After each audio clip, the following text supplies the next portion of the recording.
Hello, I'm Ninna Makrinov. I'm a psychologist, and yes, I'm fat. I am the Fat Psychologist. I love who I am. In fact, I want everyone to embrace who they are. Fat or skinny, gay or straight, white, black or brown, funny or boring, whatever. Just be you. Saying this sounds easy. Doing it is hard. That's where my podcast comes in. So welcome to the Fat Psychologist Podcast. Join me to decode well-being research so it can have a real impact in our lives. Let's make decisions based on information we understand and question, not based on what others say we should think of ourselves. This series is all about exploring how we have come to terms with ourselves, our quirks, our differences, how we can be happy at every size. In this podcast, I will share who I am, talk with others, and explore what researchers know about what happiness at every size means. In this episode, we explore the link between identity and happiness. As a psychologist, I define identity as all the characteristics and values that make me who I am. We are all many things. How do you describe yourselves? What is important to you? I pick parts of my identity as I present myself to the world, even when I am being transparent and open, because I am a complex human being just like everyone else. One of the first things people see in me is that I am fat. That is hard to miss. I am also a mom, a migrant, white, middle-aged, a psychologist, an educator, a leader, and many other things. Possibly now a podcaster. I believe that happiness, or rather contentment, requires me to fully accept all aspects of my identity, even the bits I might want to hide from others. Today, I reflect on the quote, "If I'm Staffy, why try to look like a greyhound?" I have a book of poems and quotes I copied when I was in my teens. It is one of the only possessions that have made it through countless house moves in 3 countries.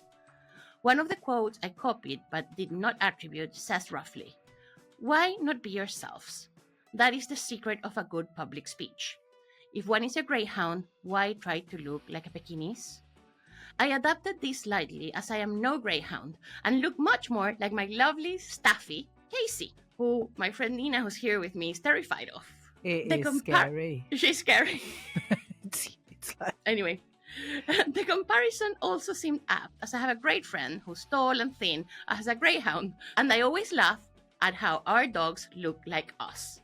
I suppose the answer to my question is that when I try to look like a greyhound, it is because, deep down, I sometimes believe I am not good enough. I invite you to challenge this belief with me. I am good enough, and you are too. So today, I'm talking to my dear friend, Ninna Robinson. Ninna's amazing. She challenges me and supports me.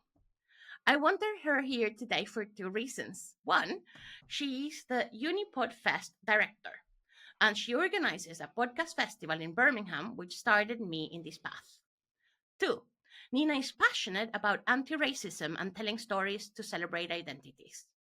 So, hi, Ninna. Hi, Thanks. Nina. How are you? I'm going, you're embarrassing me now. No, why? By saying all these things. But they're really true. But I feel like a fraud being on this podcast because I'm not fat. Okay, you actually, you told me that yesterday, and I'm like, no, you need to be here because I think you're an ally. So well, I think it's interesting because when I first met you and what, as my friend, I don't see, that is not the first thing you think that is the first thing people see. But when I first met you, what more was a striking identity was that you were from Chile. That was actually more but I had to tell you that, significant. Yeah. But that was the first thing really that was, I found interesting about you. I think I say it because being fat is so visible, like people who can see it. I don't have to tell them I'm fat. I mean, obviously in a podcast I have to tell you. But I mean, still, I don't think that it was something that it is the first thing that you necessarily notice.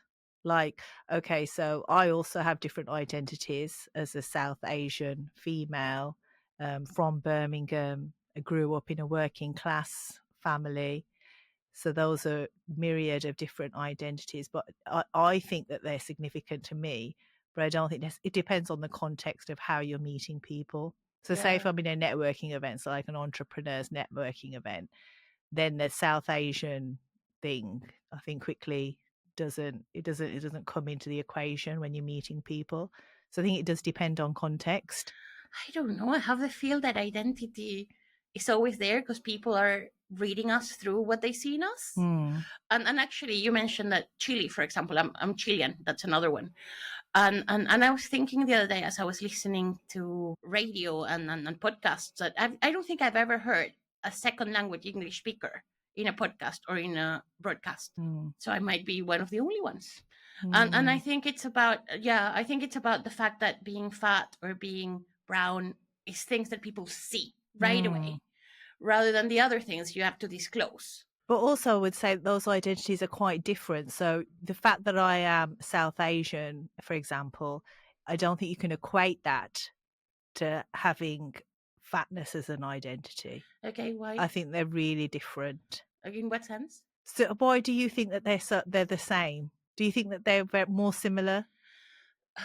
I think in a way they're similar, in a way they're different. So I think they're different because they have to do with culture and with the assumptions that people make about what we are. Yeah. And I think there's an assumption when they look at me and if they identify me as fat, that I do that because I want to, or because I'm lazy, or because I haven't done enough to look after my health. Okay. So you think that there's something that comes into play. There's nothing I can do with the color of my skin, but people might perceive that there's something that you can do about. However, I think they both identities that people see as potentially negative, although I don't think hopefully people will say it as much. So I mean, this is what I think I would disagree with that. So I think that fatness has more kind of privileges than race. Okay, for example. Potentially, and then actually, I don't think it's a competition about privileges. But like, either. I think that is a really fundamental and important difference. And I actually, one of the things that I was also, and I don't know if you know this, but a lot of the anti-fat movements actually come from the American movements of Black women who were fat. And actually, it's really important to me that we do talk about these issues, because I don't want to be stealing that from them. And I do recognize that I have a lot of privilege from my race, and I have a lot of privilege from my education as well, and I have a lot of privilege because I grew up in a relatively wealthy-ish middle-class family. So I recognize all of that privilege, and I think that's why I wanted to talk about identity, and actually why I wanted to talk to you about identity, because I think that element of privilege is so important. Also, in certain cultures, in certain societies, being fat is actually a power dynamic. So, you'll find like not just women, but men, especially, and in Western societies as well. So you'll find leaders who are really, in good positions, like CEOs, and they kind of use their size as part of their power. There's a lot of research that actually proves that there's huge discrimination against fat people, particularly fat women, and that we are perceived as lazy. We're perceived as people who are not committed to ourselves. There's a lot of people that are talking that fatness is the only accepted form of discrimination nowadays, because discrimination is always bad, and again, no competition. But the fact that I think people make these assumptions about fat people, especially fat women. I've been told to my face that I wouldn't be given a job because I was fat. I was told by my family that I would never be loved. I would never find a job because I'm fat. And I see your point about cultural differences on that as well, because I've discovered much recently that for not all, because I cannot generalize, but for many African countries, being fat's a good thing. And my partners from the Gambia. Yeah, well, Indian culture as well. Some of it is like, part of like shows that you are really, that you don't say fat really, you say healthy. Really? That's the word. She's very healthy. No, that's a euphemism nowadays, but that is the word that is used. But I can't understand how your family might, is saying those things about you. saying that you won't be able to get a job, saying that you won't succeed in life for that reason. And also don't understand, because I know there's a lot of online hate as well against, plus size people. And that is, I just don't get it. Like, what is it to them? Like, why is it such a, it just beyond my comprehension. Like, See, that's why I love why? you. But I'm getting emotional now. But I think it's because there's various reasons. So one is there's a very huge, in the West, there's this push for being thin is a good thing. And actually, and this is where the race issue comes through, Black bodies, especially women, tended to be bigger. So being thin in America was considered a good thing because you're not like that Black servant, which is super horrible. I think this is where it comes, like, fat is politics. Yeah, it's political. Absolutely. The fat body is political. The Black woman is political. Exactly. So it's about society. It's not about me only, if that makes sense. I don't think we can ever separate that. And that was a really important thing for me to get to that too. And I think I've noted this, that we're both activists. So can we change society? And I hope we can. Yeah. You just keep on fighting out the little pickaxes, keep chipping away. Yeah. That boulder. And then the other thing that I don't think happens with some other characteristics, I'm not going to compare with weight or whatever, is that there's this strong relationship in the kind of in the Western cultural way of seeing the world between fat and unhealthy. So we've said that people who are fat die younger, so there's a cost for society. We tend to take more space in planes, so we're not allowed in the plane. It's like we shouldn't be. And from my family's perspective, they were not trying to be nasty. They were trying to be helpful, but they did it in a very nasty way, in which they strongly believed that by having me on a diet since I was 8, they were helping me become healthy. And what they didn't get is that I didn't. It actually hurt me, and it hurt me so much. I still feel that hurt. Now, as I'm speaking to you, it's really, really hurts. It hurts that I felt unloved, although they did love me. And I felt that there's no way I could be part of the world being who I was. And actually, that was one of the main reasons I think that I ended up loving the UK, because here I didn't feel people were looking at me that way. And I felt that I could get a job and I could be happy, and it feels safe. And it's not, but it's much safer than home. Ninna, tell us a little bit about the guests that you've got coming on. So Faith is brilliant. She's a researcher and she works on anti-fat studies. And I found this article she's just published, 2024, where she analyzes how a specific movement that's called Health at Every Weight, so how this is portrayed in social media. And she'll tell us a lot more about that. And she lives in Canada, so she's joining us online.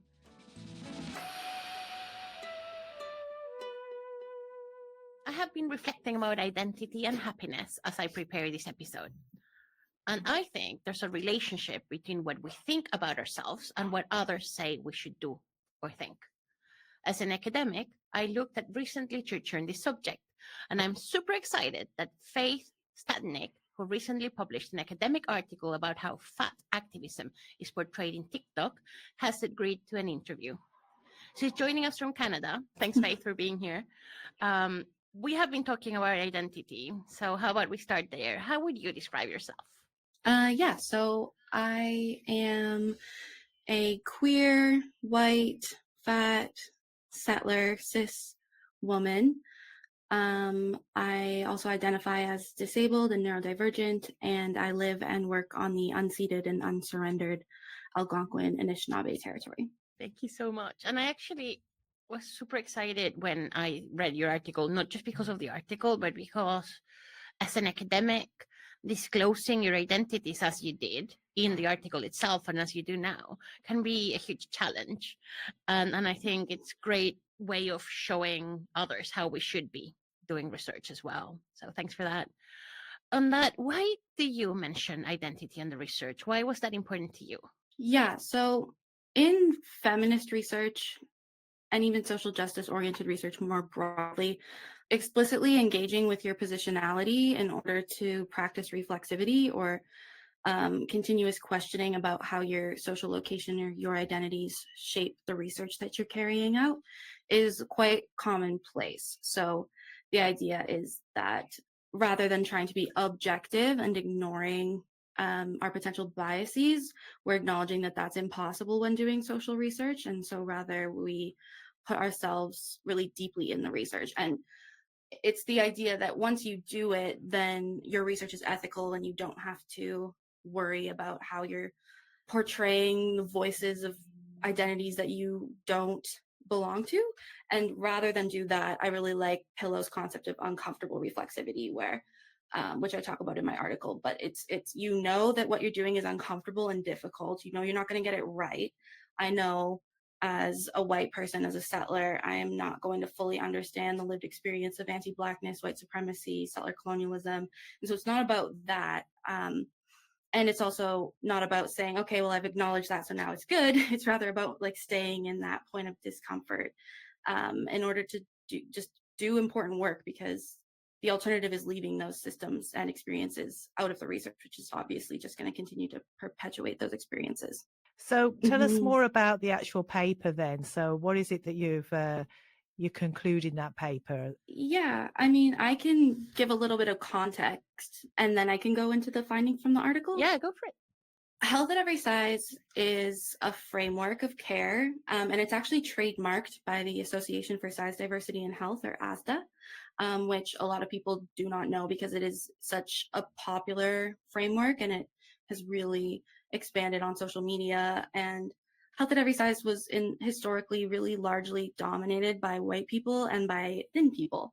And so ASDA has done a lot of restructuring in, I'm not even sure exactly, the last 2 to 4 years, I'd say, to really change the leadership. So there's a lot more fat people on the larger end of the fat spectrum, super infinite fat people, Black people, queer people, genderqueer people, disabled people.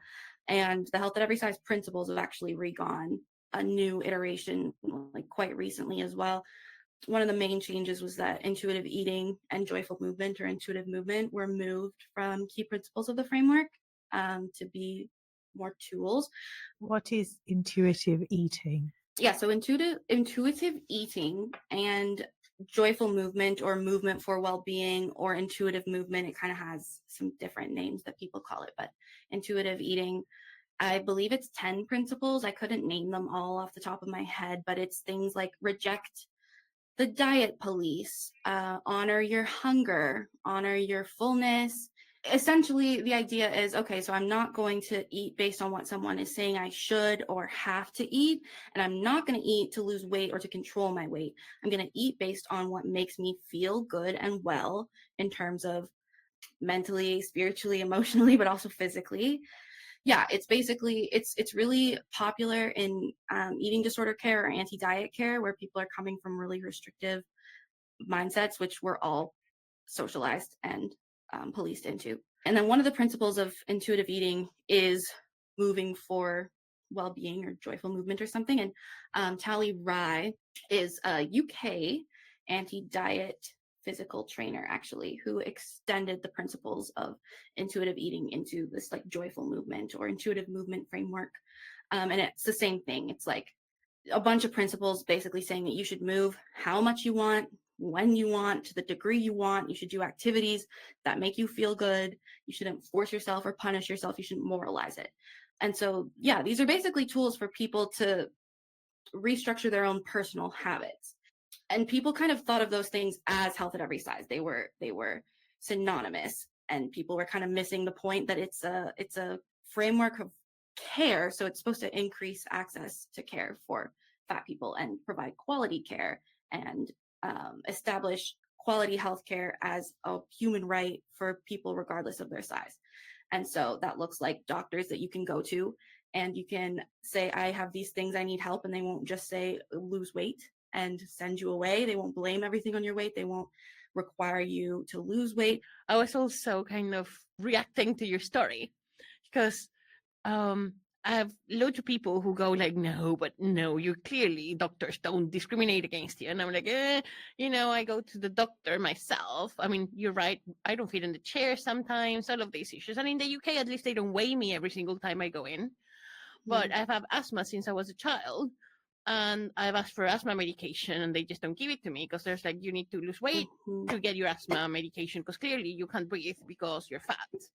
Or get like I have a pain in my leg and I'm like, no, you need to lose weight because your leg hurts because you're fat. It's not because there might be something underlying that fatness. And in the UK, actually, there's a lot of procedures that they wouldn't do unless people lose weight. And I suppose the other thing is that I don't know your experience, but as a fat person, it's a scary thing to go to the doctor. There's no emotional safety either. It should be the people who look after you.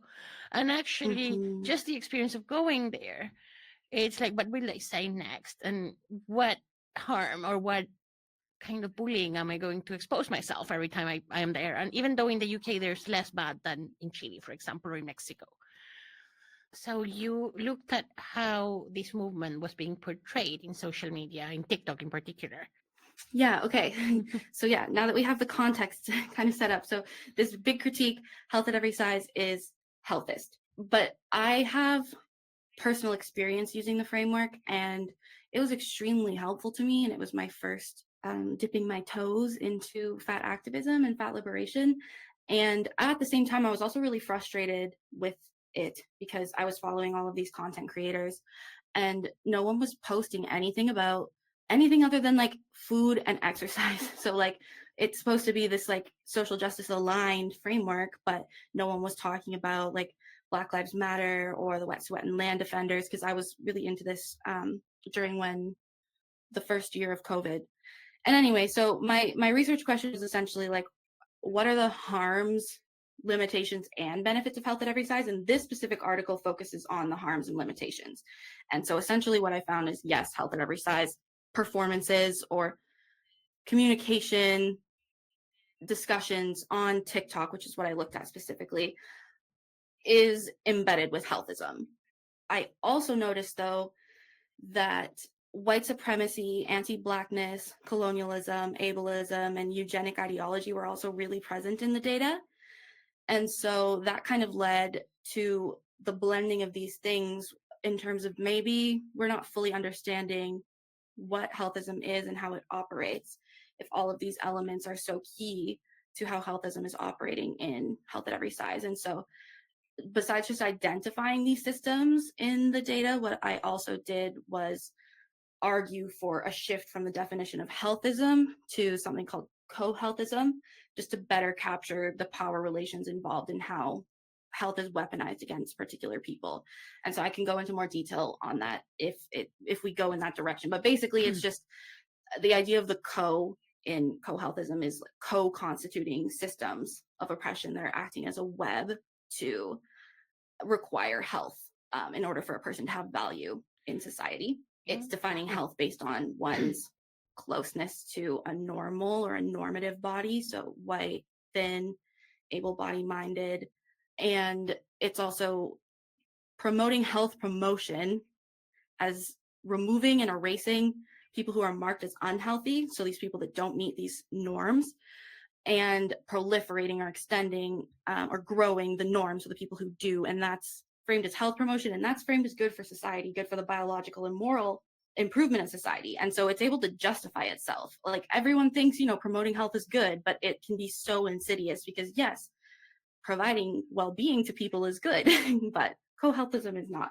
And so the kind of like, so what of the article is just that in our fat activism, we have to be just as critical of co-healthism as we are of anti-fatness. And so we have to resist this urge to say, fat people are healthy, we are normal, and instead really look at the roots of anti-fatness and how they're embedded in co-healthism and try to target the system at its roots rather. So transforming the system rather than looking to be included in the system. So what I'm hearing is that when people talk about this health at every size movement, which is supposed to be about everyone can access health, whatever our size, they talk about the fact that actually we can be fat and be healthy, and we can be fat and be pretty. So we should be doing certain things. And then what happens with people who don't want to or cannot do those things, or what happens with people who say are not pretty and fat, are just ugly and fat, societal, because I don't know, there's a one thing that's ugly or whatever, or who are not this kind of good fat person who's actually making an effort to be healthy. Because if you're unhealthy and fat, then you don't deserve access to health because you're not trying hard enough. I suppose that's kind of what I hear. Yeah, you're exactly right. There are chronically ill people who, depending on the definition of health that you use, are never going to be understood as healthy. And under co-healthism, anyone who is on the margins or on the outside of mainstream power, so Black people, Indigenous people, disabled people, super infinifat people, are also not going to be able to access this healthiness. So, or the definition of it in terms of it's commonly understood as a lack of disease and a complete presence of well-being, spiritual, emotional. And that's, I am kind of like, who is meeting that definition? But yeah, so why are we leaving behind the unhealthy? Why don't we care about the unhealthy? That's whether or not it's a more physical biomarker kind of identification of it, or this more social thing that I've done in terms of how health is understood under co-healthism. This whole conversation reminds me of one TikTok, and she's on Instagram as well, influencer. She was overweight and she was fashion and she was like, amazing style, plus size. And she just looked incredible.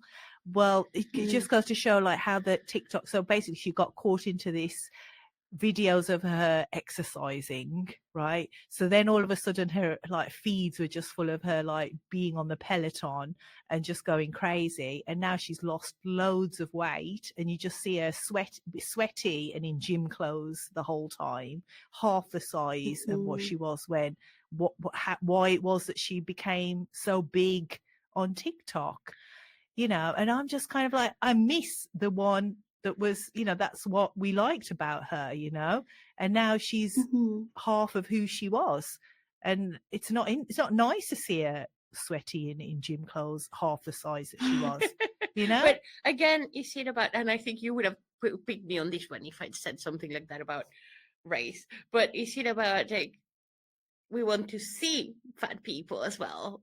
We want these people to going, on the journey or on the healthiness, or obviously are we objectifying people just because we go like we want to see you at whatever? I don't know. Well, I think what made her popular was the fact that she was a plus size woman looking great in whatever she chose to wear. Like her style was that as a plus size woman. Now she doesn't have that.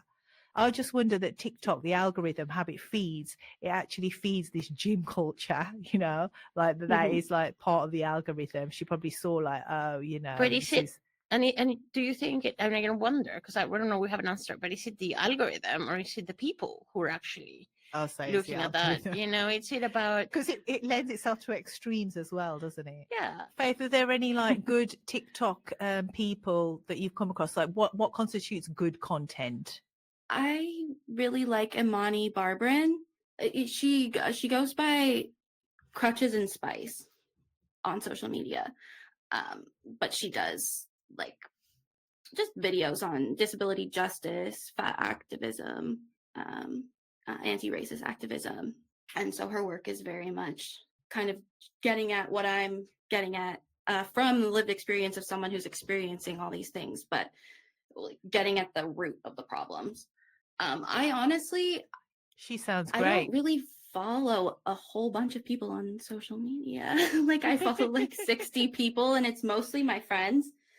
No, don't worry. But can I unpick that on but at least like those people do get a platform, whereas maybe they're not feeding into the algorithm, but there are more fat people now on social media than there ever been, say, in legacy media.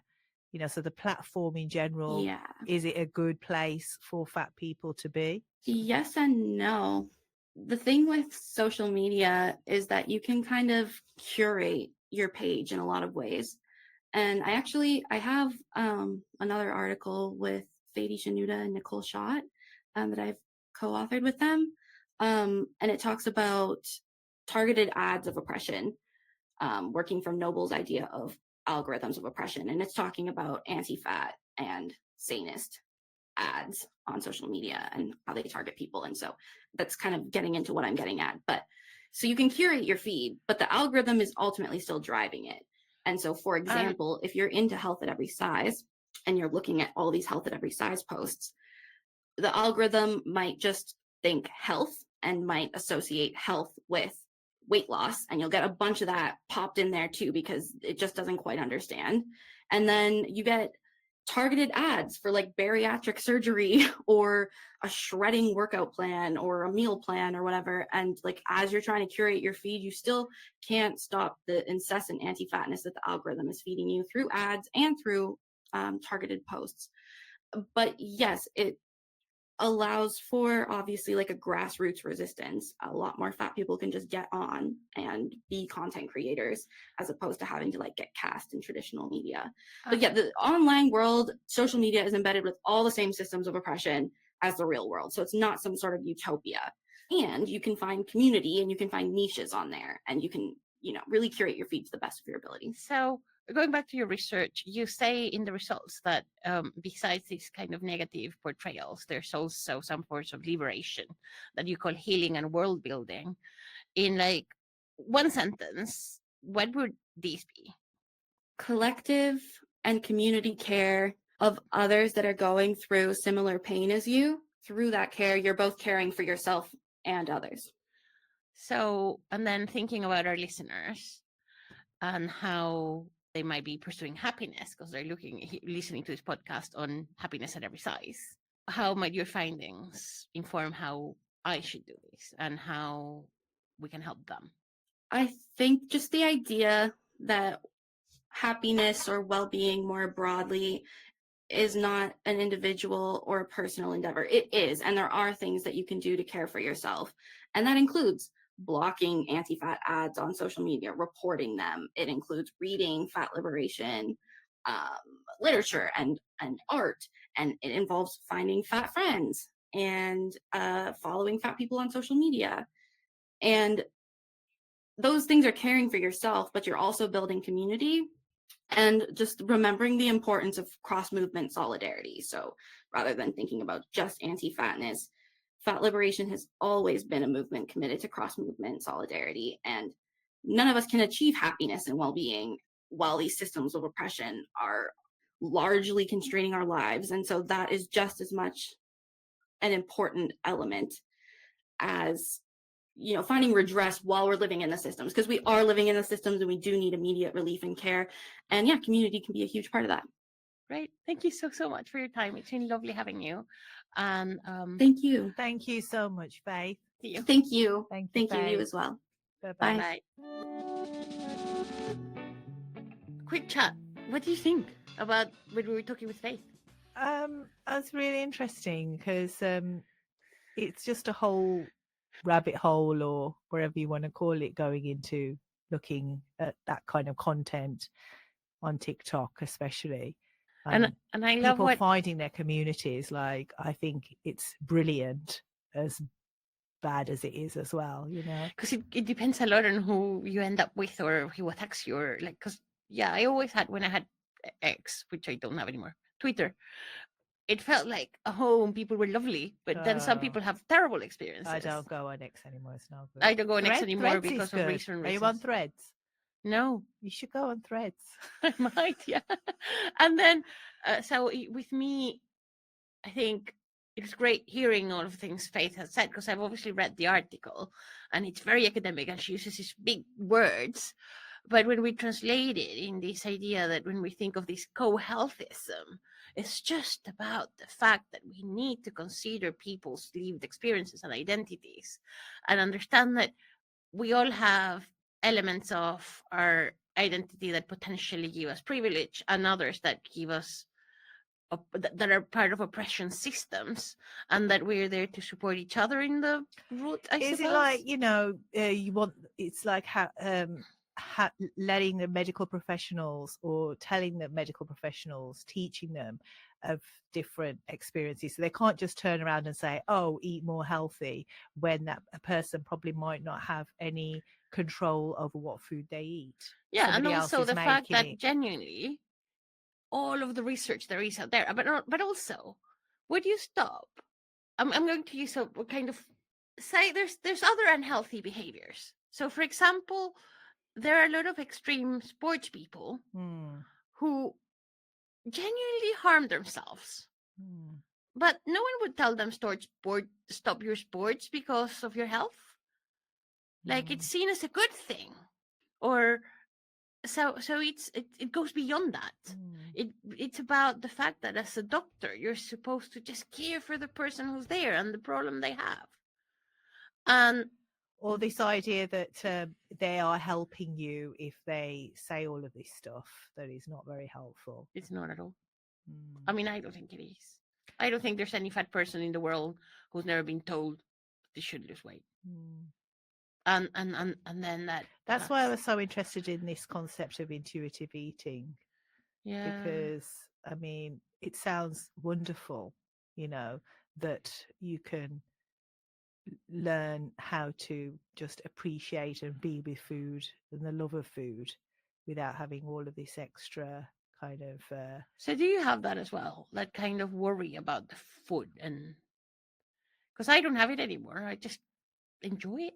Yeah, well, I enjoy it as well.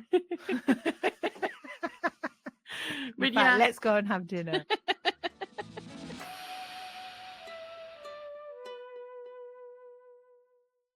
This podcast was produced and edited by Manish Verma. If you like my podcast, follow me on Instagram or wherever you listen. Find the show notes in my website if you want to know more, participate in other episodes, or buy me a coffee.